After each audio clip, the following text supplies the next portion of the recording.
નમસ્કાર, હું ભૂમિત જાની. આપ જોઈ રહ્યા છો સત્યાર્થ મંથન. બગદાણા બબાલ મુદ્દે કોળી સમાજના આગેવાનો અને ચૂંટાયેલા જનપ્રતિનિધિઓ આજે મુખ્યમંત્રીને મળવા માટે ગયા હતા અને મુખ્યમંત્રી સમક્ષ તેમને માંગ કરી હતી કે એસઆઈટીની રચના કરવામાં આવે અને તે અંતર્ગત આખી જે તપાસ છે તે તટસ્થતા સાથે નિષ્પક્ષ રીતે તપાસ થાય એ પ્રકારની તેમને માંગ કરી હતી. કારણ કે અત્યાર સુધી ક્યાંક પોલીસ તપાસની અંદર કાચું કપાઈ રહ્યું છે. આ પ્રકારનો આક્ષેપ એ જે હુમલાનો ભોગ બનનાર છે તે નવનીતભાઈ દ્વારા વારંવાર તેમના દ્વારા આવો આક્ષેપ કરવામાં આવી રહ્યો છે. આ બધા જ વચ્ચે એસઆઈટીની રચના પણ કરી દેવામાં આવી છે ગણતરીની કલાકોની અંદર અને એએસપી જયવીર ગઢવીના અધ્યક્ષ સ્થાને એક ટીમની રચના કરવામાં આવી છે જે આ સમગ્ર મામલે તટસ્થતા સાથે તપાસ કરશે.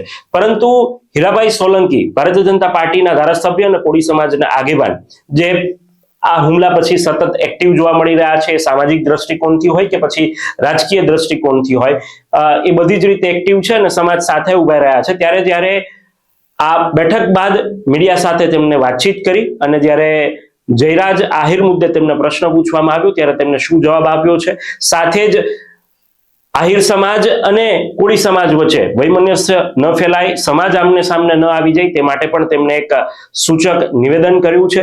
શું આપી છે તેમને પ્રતિક્રિયા એ સાંભળો અને ખાસ કરીને જ્યારે આ એસઆઈટીની રચના કરી દેવામાં આવી છે એટલે કે જે તેમની માંગ હતી તે પણ સ્વીકારાઈ ગઈ છે.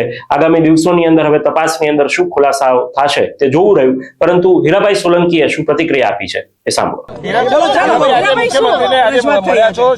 રજૂઆત કરવામાં આવી છે, શું મુદ્દા મૂક્યા છે સમાજ વતી? આજે સૌરાષ્ટ્રના 15 ધારાસભ્યશ્રીઓ, 3 સાંસદો, કેબિનેટ કક્ષાના મંત્રી શ્રી કુંવરજીભાઈ બાવળિયા, રાજેશભાઈ ચુડાસમા, કેન્દ્રીય મંત્રી નિમુબેન સહિત 15 ધારાસભ્યશ્રીઓ અને મારા મોટાભાઈ પરસોત્તમભાઈ સોલંકી સાહેબના અધ્યક્ષસ્થાને મુખ્યમંત્રી સાહેબ સાથે એક મુલાકાત કરીને એક આવેદનપત્ર અમે આપ્યું છે અને એ આવેદનપત્રમાં સ્પષ્ટપણે કહેવામાં આવ્યું છે કે જે ન્યાયની વાત છે, અમારે કોઈ સમાજ ટુ સમાજ પ્રત્યે કોઈ આ પ્રશ્ન નથી. સમાજ વર્સિસ સમાજ કોઈ છે નહીં, કોઈ રાજકીય પ્રશ્ન નથી. પહેલી વાત આપના માધ્યમથી કહેવા માંગુ છું કે લોકો જે વાત કરતા હોય આપના માધ્યમથી હું આટલું સ્પષ્ટ કહી દઈશ કે કોઈ રાજકીય આ પ્રશ્ન છે નહીં, કોઈના પર દાવ લેવા જેવી વાત છે નહીં.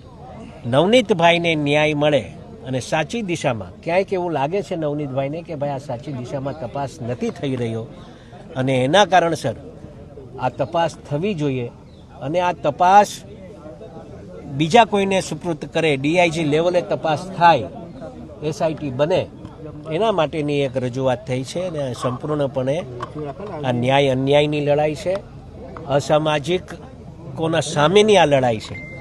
એટલે કોઈ સમાજ અસામાજિક હોતો નથી, પણ વ્યક્તિ જે અસામાજિકો છે એને દંડ આપવા માટેની આ કાર્યવાહી કરવા માટે આખો સમાજ અમારો એકત્રિત થયેલો અને આજે સમાજના 15 ધારાસભ્યશ્રીઓ સૌરાષ્ટ્રના, 3 સાંસદો સહિત અમે મુખ્યમંત્રી સાહેબને એક રજૂઆત કરી છે અને મને લાગે છે કે આના પર સંપૂર્ણપણે ન્યાય મળે એવું કામ થશે. જયરાજભાઈની મુખ્ય જે માંગણી છે કે ભાઈ એનું નામ નથી આવતું, જયરાજભાઈ હશે જો આમાં તોમતદાર તો જયરાજભાઈ બી આવી જશે. જે તોમતદાર હશે, જે વાસ્તવિકતા, અમે કોઈનું નામ લેવા માંગતા નહીં, પણ ક્યાંક ને ક્યાંક એવું લાગે કે કદાચ કોઈક આમાં વ્યક્તિગત કોઈ સંડોવણી જેની હશે એ વિઝ્યુઅલ તપાસવામાં આવશે, કોલ ડિટેલ્સ તપાસવામાં આવશે અને એમાં પછી જે કોઈ દોષી હશે એના પર કાર્યવાહી કરવામાં આવશે.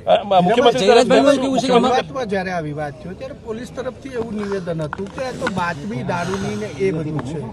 એ થોડીક મને એવું ક્યાંક ને ક્યાંક એવું લાગ્યું કે થોડીક ઝડપથી આ નિવેદન આપવામાં આવ્યું હતું અને તપાસ વ્યવસ્થિત દિશાએ નહોતી થઈ અને એના પછી જે તપાસ થઈ રહી છે એ અમને લાગે છે કે આ તપાસ સાચી દિશાએ થવા માંડી છે. મુખ્યમંત્રી શું કહ્યું? આપણે રજૂઆત કરી, મુખ્યમંત્રી શું કહ્યું? મુખ્યમંત્રી સાહેબે સ્પષ્ટ કીધું છે કે આમાં જે ન્યાયની વાત હશે, જે સાચું હશે એ જ કરશે. સરકાર એમાં સહયોગ આપશે. એટલે આ 15 ધારાસભ્ય સાંસદોને બી એવું લાગ્યું છે કે નહીં, અમારે આ તપાસ જે છે. ગયા અઠવાડિયે માયાભાઈ પણ અહીંયા આવ્યા હતા, કક્ષાના મંત્રીઓને બધાને મળ્યા છે, તો તમને લાગે છે ન્યાય મળશે? કારણ કે બંને તરફથી દબાણ થઈ રહ્યું. ના, દબાણની કોઈ વાત નથી. અમે સ્પષ્ટ ને આપના માધ્યમથી એક અમારા સમાજને એક વિનંતી કરું છું, આપના માધ્યમથી બધા પરથી, કે કોઈ સમાજ પ્રત્યે કોઈ ટીકા ટિપ્પણી ખોટી ન કરે, કોઈ બેનો દીકરીઓ ઉપર ટીકા ટિપ્પણી ન કરે, આપણે જે નવનીતભાઈને ન્યાય મળવા માટેની વાત છે, નવનીતભાઈને ન્યાય અપાવવા માટેની વાત છે અને સાચી દિશાએ તપાસ થઈ અને જે કોઈ આમાં દોષી થશે એને કાર્યવાહી થાય એવી માત્ર ને માત્ર અમારે આવેદનપત્ર એક આપવામાં આવ્યું. મુખ્યમંત્રીએ શું અહીંયા ધરણા આપી, તમે રજૂઆત કરી તો? બસ સાહેબે એ જ કીધું છે કે સાચી દિશાએ તપાસ થશે અને આમાં કોઈ રાજકીય, બીજી વાત એક કરું, કોઈ રાજકીય દાવપેચ આમાં લેવા માંગતા નથી. જે કોઈ મીડિયાના માધ્યમથી ઘણીવાર મેં આમાં જોયું છે કે હીરાભાઈને આનો વાંધો છે, હીરાભાઈને આના સાથે વાંધો છે, તો એવું બિલકુલ બી છે નહીં ને ક્યારેય આવા દાવપેચ લેવા માટે હું ક્યારેય કામ કર્યું નથી ને આ ભવિષ્યમાં બી ક્યારે આવું કામ કરીશ નહીં. માત્ર ને માત્ર આ તો ન્યાય અને અન્યાયની લડાઈ છે અને અમે માનીએ છીએ કે જે લોકો સાથે આ બનાવ બન્યો છે એને ન્યાય મળે એ માટેની જ આ સંપૂર્ણપણે વાત છે.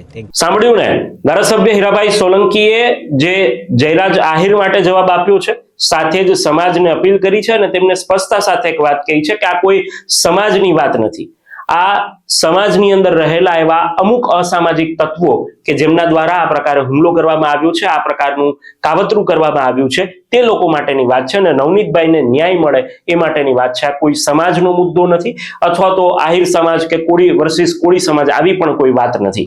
એટલે એક પ્રકારે જે સોશિયલ મીડિયા પર સમાજ આમને સામને આવી ગયા હોય એ પ્રકારની સ્થિતિ હતી. ત્યારે બધા જ વચ્ચે હીરાભાઈ સોલંકીએ જે વાત કહી છે તેનાથી લાગે છે કે એ રોષ પણ ક્યાંક ઠંડો પડશે અને આગામી દિવસોની અંદર જોવાનું રહેશે કે હવે એસઆઈટી એ શું ખુલાસાઓ કરે છે, શું માયાભાઈના દીકરા જયરાજ આહિરનું નામ આની અંદર ખુલે છે કે કેમ, તે આગામી દિવસોની અંદર એક રહસ્ય ચોક્કસથી બની રહ્યું છે. કારણ કે હજુ સુધી પોલીસ તંત્ર દ્વારા જે હુમલાનો ભોગ બનનાર વ્યક્તિ છે નવનીતભાઈ, તેમને આક્ષેપ કર્યો છતાં પણ તેમને એક નિવેદન માટે પણ પૂછવામાં નથી આવ્યું. એટલે આગામી દિવસોની અંદર સ્પષ્ટતા સાથે ઘણી બધી નવી વાતો પણ ખબર પડશે, નવા સમાચાર પણ આવશે, પરંતુ પોલીસ તપાસ એ કઈ દિશામાં જાય છે તે જોવું રહ્યું. આ પ્રકારના સમાચાર અપડેટ્સ માટે આપ જોડાયેલા રહો સત્યાર્થ મંથન સાથે. અત્યારે બસ આટલું જ. નમસ્કાર. સત્યાર્થ મંથનની યુટ્યુબ ચેનલ સબસ્ક્રાઇબ કરવાનું અને બેલ આઇકોન પ્રેસ કરવાનું, સાથે જ સત્યાર્થ મંથનનું ફેસબુક પેજ લાઇક અને ફોલો કરવાનું અને ઇન્સ્ટાગ્રામ પેજ સાથે જોડાવાનું પણ આપ ચૂકશો નહીં. અત્યારે બસ આટલું જ. મને આપશો રજા. આપ જોડાયેલા રહો સત્યાર્થ મંથન સાથે. નમસ્કાર.